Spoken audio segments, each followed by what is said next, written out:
Takže zopakujeme si, ako prechádzať cez cestu doľava, doprava, doľava, doprava. Keď dopravné prostriedky stoja a nič nejde, tak môžeme ísť. A pamätajte si, žiaden beh, žiadne telefonovanie, žiadne kúkanie do mobilu, žiadne sluchátka, žiadne čítanie. Dúfam, že si to pamätáte.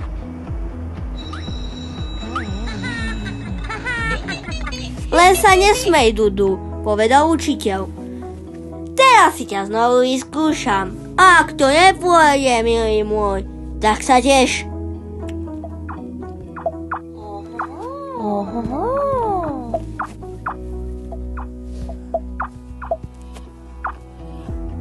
To je moja chyba.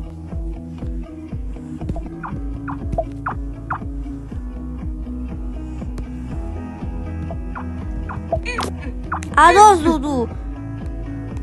Počkaj, dám ti poslednú šancu. A ak si ju pokazíš. Výborne. Teraz.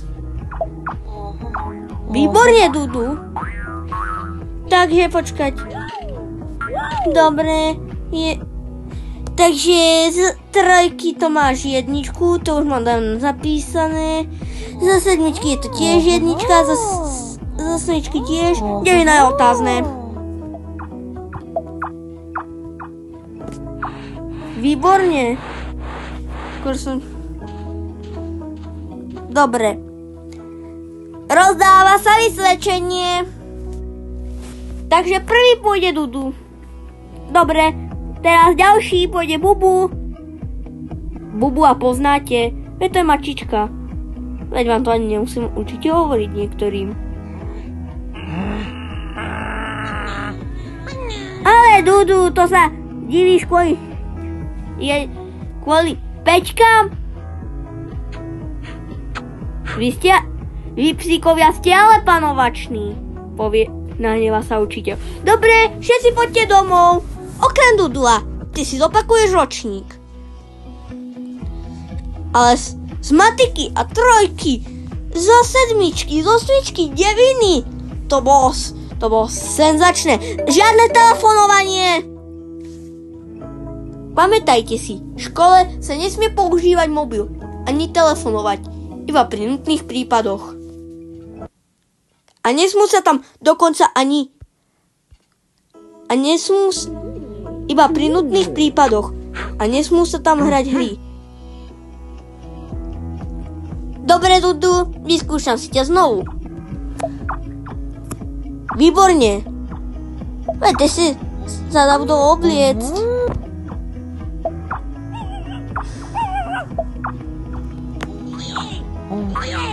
Ty teraz válíš, keď musíš opakovať ročník.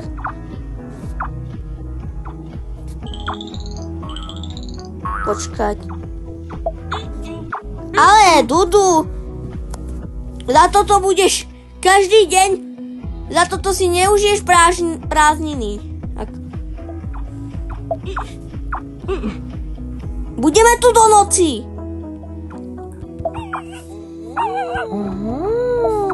A len kvôli tebe tu bude musieť s tebou stráviť celý večer.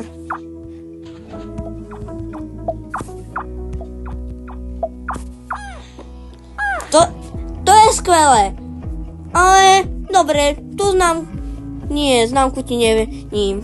Minulý rok, na budúci rok ti ju zmením. A za to ti nemusím.